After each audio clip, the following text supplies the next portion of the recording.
नमस्कार भक्तों।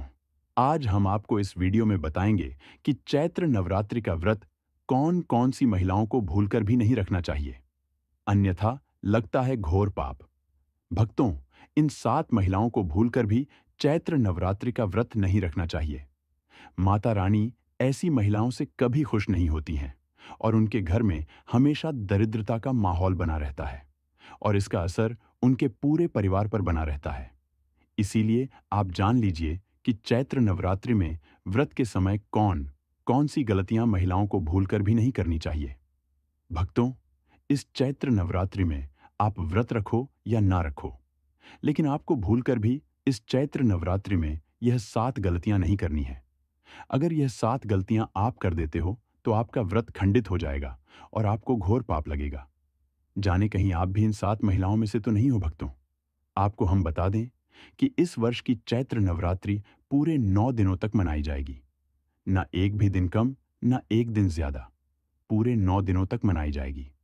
मां भगवती की विशेष रूप से पूजा आराधना की जाएगी। इस वर्ष 2025 में चैत्र नवरात्रि 30 मार्च से 6 अप्रैल तक मनाई जाएंगी।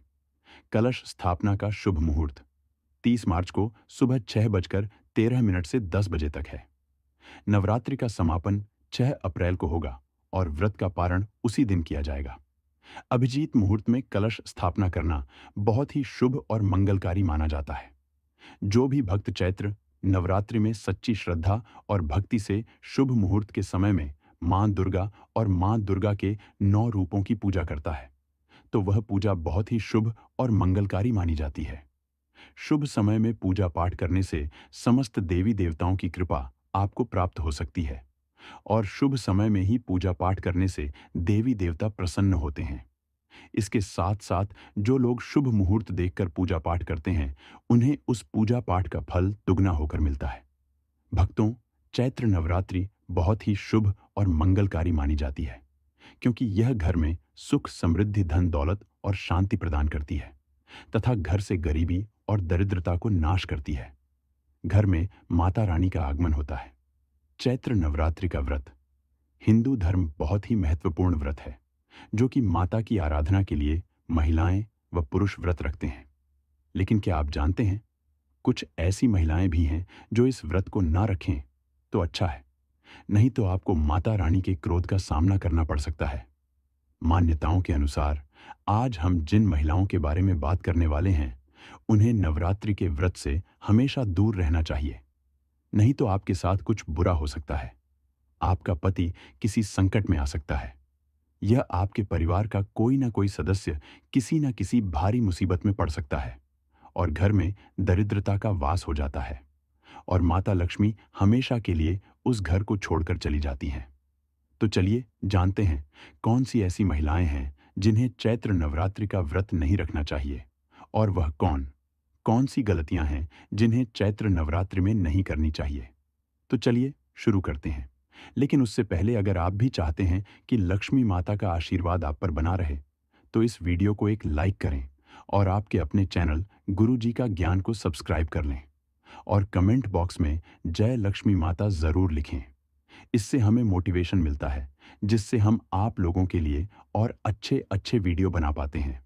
और साथ ही आप अपनी राशि को कमेंट बॉक्स में जरूर लिख दें, क्योंकि हम राशि से जुड़ा भाग्य भी बताते हैं और भाग्य में चल रही परेशानियों को तत्काल दूर करने के लिए आसान से आसान उपाय भी बताते हैं।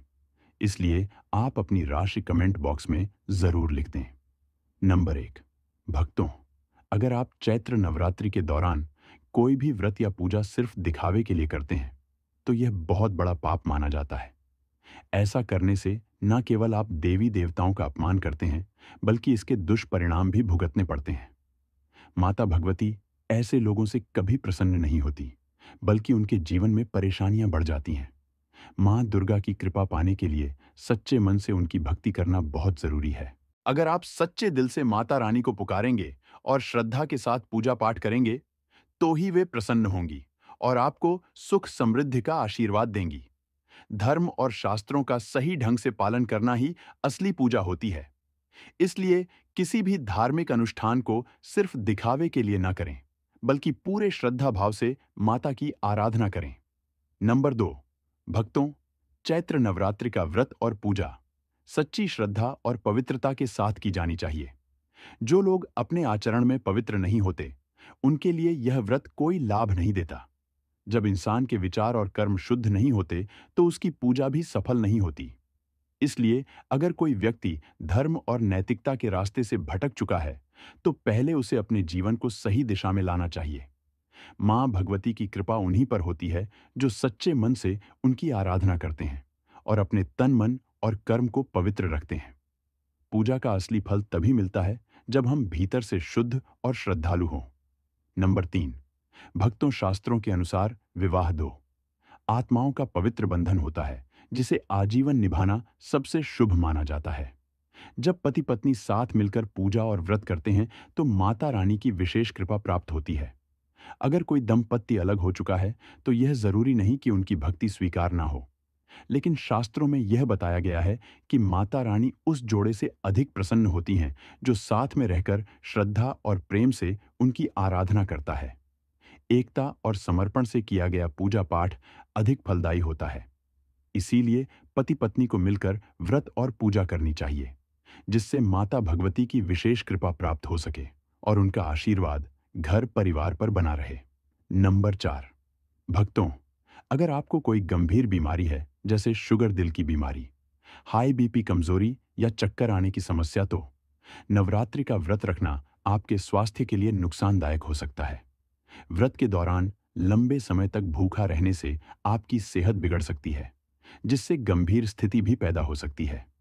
मां भगवती की कृपा पाने के लिए केवल व्रत रखना ही जरूरी नहीं है। सच्ची श्रद्धा और भक्ति से की गई पूजा भी उतनी ही फलदायी होती है। अगर आपकी सेहत ठीक नहीं है, तो आप बिना व्रत रखे भी माता रानी की आराधना कर सकते हैं, भजन कीर्तन कर सकते हैं और जरूरतमंदों की सेवा करके उनका आशीर्वाद पा सकते हैं। सबसे जरूरी बात यह है कि अपना स्वास्थ्य ठीक रखें, क्योंकि शरीर स्वस्थ रहेगा तो भक्ति भी अच्छे से हो पाएगी। नंबर 5, भक्तों, अगर आपको गाली देने की आदत है या घर में लड़ाई झगड़ा करने की आदत है, तो इसे जितनी जल्दी हो सके छोड़ देना चाहिए। माता रानी को प्रसन्न करना है तो घर में शांति और प्रेम बनाए रखना बहुत जरूरी है। जिस घर में रोज कलह और कड़वे शब्दों का इस्तेमाल होता है, वहां देवी मां का वास नहीं होता। नवरात्रि के दिनों में खास तौर पर अपनी वाणी को मधुर रखना चाहिए, क्योंकि कठोर और कटु वचन बोलना मां सरस्वती का अपमान होता है, जिससे नकारात्मकता बढ़ती है। चैत्र नवरात्रि के 9 दिन माता रानी आपके घर में विराजमान रहती हैं, इसलिए घर का माहौल हमेशा सकारात्मक और पवित्र बनाए रखें। ब्रह्मचर्य का पालन करें और अपने मन, वचन और कर्म को शुद्ध रखें। तभी माता रानी प्रसन्न होकर अपना आशीर्वाद देंगी और आपके घर में सुख समृद्धि बनी रहेगी। नंबर 6, भक्तों, मासिक धर्म के दौरान व्रत रखना और पूजा पाठ करना उचित नहीं माना जाता, क्योंकि इस समय शरीर को आराम की जरूरत होती है। पुराने समय में इसे शारीरिक शुद्धता से जोड़ा जाता था, इसलिए महिलाएं इन दिनों में पूजा पाठ से दूर रहती थीं। अगर इस दौरान आप व्रत नहीं रख पाती, तो कोई दोष नहीं लगता। माता रानी भक्ति के भाव को देखती है, न कि सिर्फ उपवास को। इन दिनों में मन से प्रार्थना करना, भजन कीर्तन सुनना और माता का स्मरण करना भी उतना ही फलदायी होता है। जब शरीर स्वस्थ और शुद्ध महसूस हो, तब पूरी श्रद्धा से व्रत और पूजा करें, जिससे मां भगवती की कृपा बनी रहे। नंबर 7, जो महिलाएं अपने पति का अपमान करती, वे व्रत ना ही रखें तो अच्छा है, क्योंकि ऐसी महिलाएं का पूजा मां दुर्गा कभी स्वीकार नहीं करती, बल्कि घोर पाप लगता है। दोस्तों, चैत्र नवरात्रि आने वाले हैं। बस कुछ ही दिन बाद चैत्र नवरात्रि प्रारंभ हो जाएंगे। 30 मार्च से तो हम आपको एक ऐसी चीज बताएंगे जिसको घर में लाने से सकारात्मक ऊर्जा का वास होता है और आप धनवान बन जाते हो।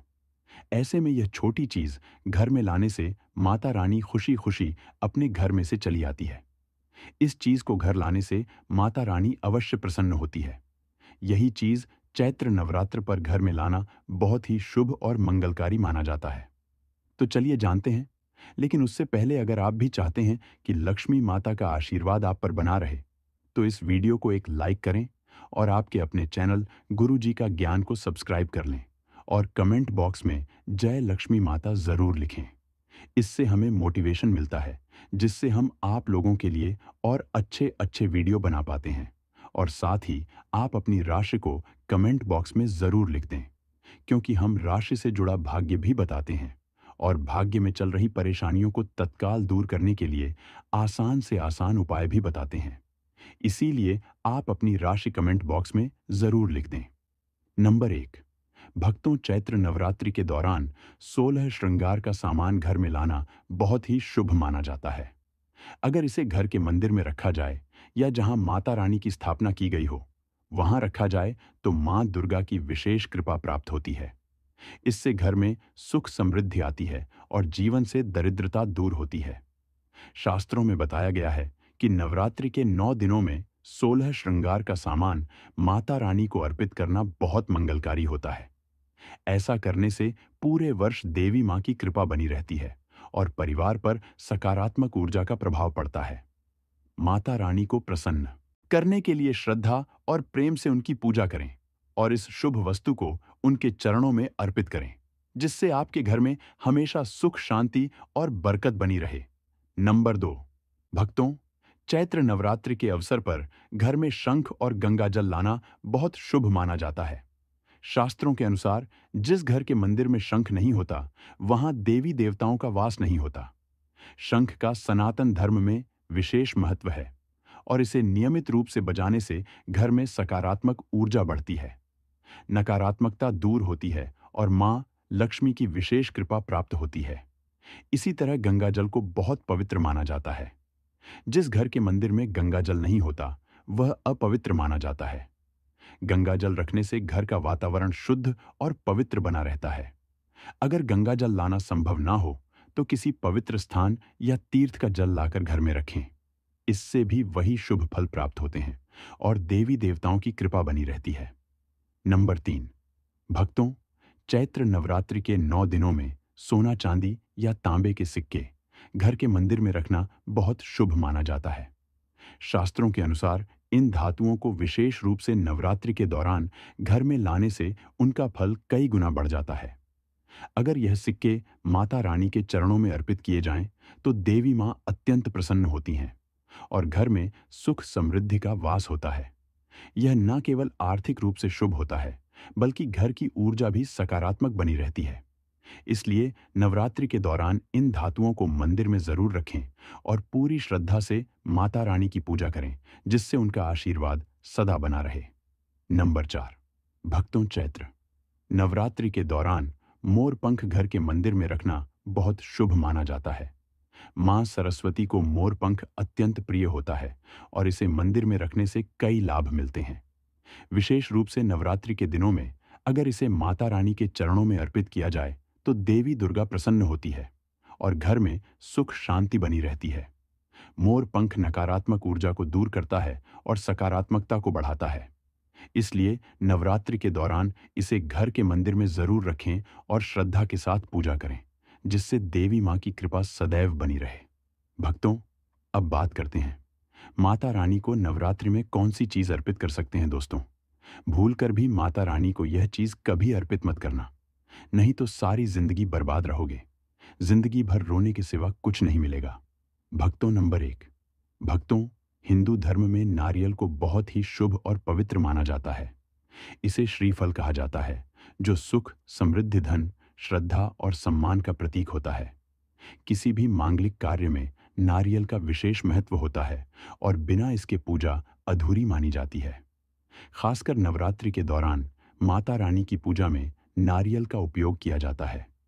कई मंदिरों में तो नारियल से बलि भी दी जाती है और कलश स्थापना में भी इसे अनिवार्य रूप से रखा जाता है।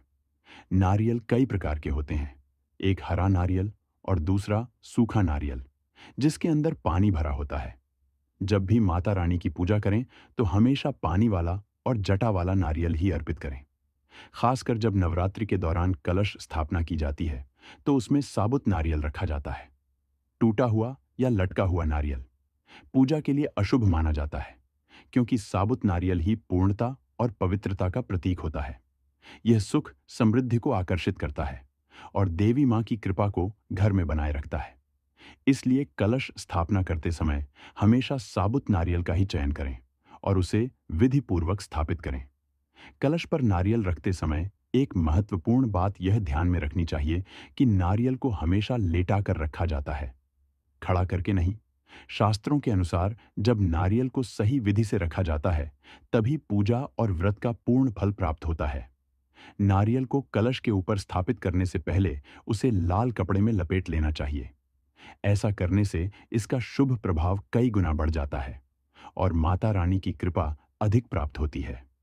एक और महत्वपूर्ण बात यह है कि महिलाएं माता रानी को नारियल अर्पित कर सकती हैं, लेकिन उन्हें भूलकर भी नारियल नहीं तोड़ना चाहिए। इसका कारण यह है कि नारियल को बीज रूप माना जाता है और महिलाएं स्वयं भी बीज रूप होती हैं, क्योंकि वे शिशु को जन्म देती हैं। इसलिए धार्मिक मान्यता के अनुसार नारियल तोड़ना महिलाओं के लिए वर्जित माना गया है। चैत्र नवरात्रि के दौरान माता रानी की पूजा करते समय इन नियमों का पालन करें तो देवी मां की कृपा आपके परिवार पर बनी रहेगी। नवरात्रि के 9 दिनों में सही विधि से नारियल चढ़ाने से घर में सुख, शांति और समृद्धि आती है। माता रानी प्रसन्न होती हैं और अपनी विशेष कृपा बरसाती हैं। इसीलिए पूरी श्रद्धा और नियमों के साथ नारियल को अर्पित करें और उसका फल प्राप्त करें।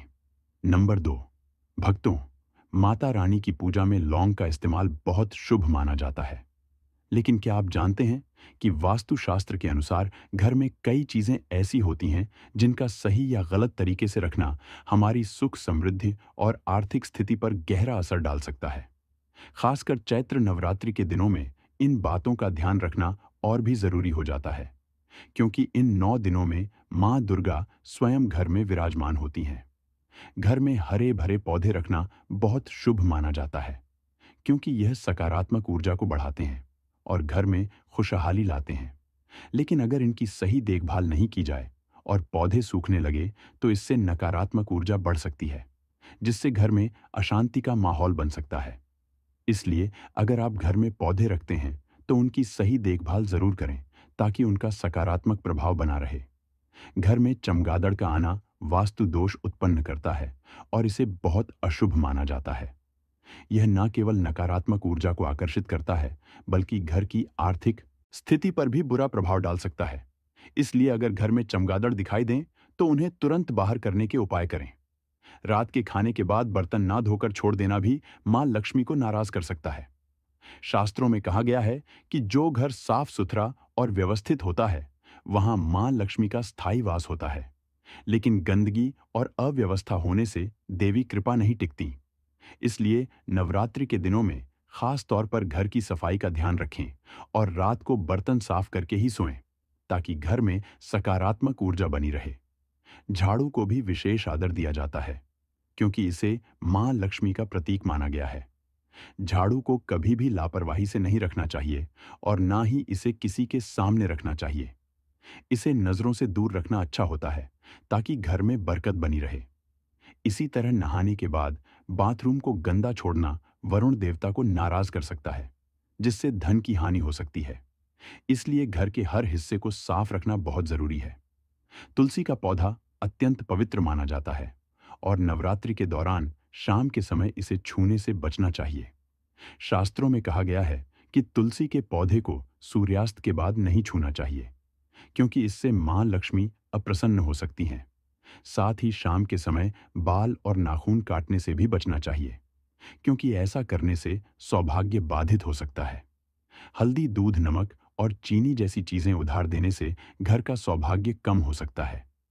यह बात विशेष रूप से नवरात्रि के दौरान ध्यान देने योग्य होती है, क्योंकि इन दिनों में किसी भी शुभ वस्तु का दान या उधार देना घर की बरकत को कम कर सकता है। इसलिए इन चीजों को उधार देने से पहले अच्छी तरह विचार कर लें। घर में टूटी हुई वस्तुएं रखना भी बहुत अशुभ माना जाता है। यह न केवल सकारात्मक ऊर्जा को समाप्त करता है, बल्कि घर में अशांति और कलह का कारण भी बन सकता है।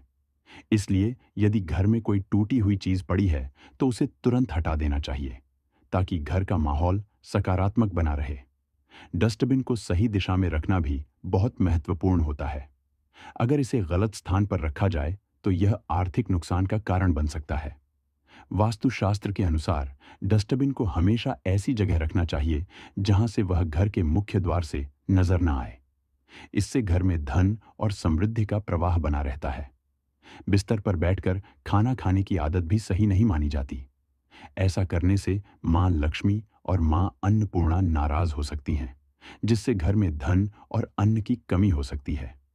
इसके अलावा रात को खाना खाने के बाद बर्तन न धोने की आदत भी आर्थिक समस्याएं खड़ी कर सकती है, क्योंकि इससे नकारात्मक ऊर्जा घर में बनी रहती है।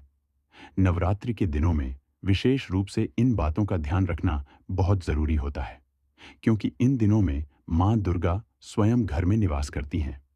अगर हम इन गलतियों से बचते हैं और अपने घर को स्वच्छ, व्यवस्थित और सकारात्मक बनाए रखते हैं, तो माता रानी की कृपा हम पर बनी रहती है। इसलिए यदि आप चाहते हैं कि आपके घर में सुख, शांति और धन धान्य की वृद्धि हो, तो इन बातों को अपनाएं और मां लक्ष्मी तथा मां दुर्गा का आशीर्वाद प्राप्त करें। दोस्तों, यह तमाम जानकारी जन रुचि को ध्यान में रखकर दी जा रही है। ज्योतिष और धर्म के उपाय को अपनी आस्था और विश्वास पर आजमाएं। हमारी वीडियो का उद्देश्य सिर्फ आपको बेहतर सलाह देना है। इस संदर्भ में हम किसी भी प्रकार का कोई दावा नहीं करते हैं। तो दोस्तों, आज की हमारी वीडियो आपको कैसी लगी, हमें कमेंट करके बताएं। अगर आपको हमारी वीडियो अच्छी लगी तो कमेंट बॉक्स में जय मां लक्ष्मी जरूर लिखें और आपके अपने चैनल गुरु जी का ज्ञान को सब्सक्राइब करना ना भूलें। दोस्तों, मिलते हैं अगली वीडियो में एक नई जानकारी के साथ। तब तक के लिए जय श्री राम दोस्तों।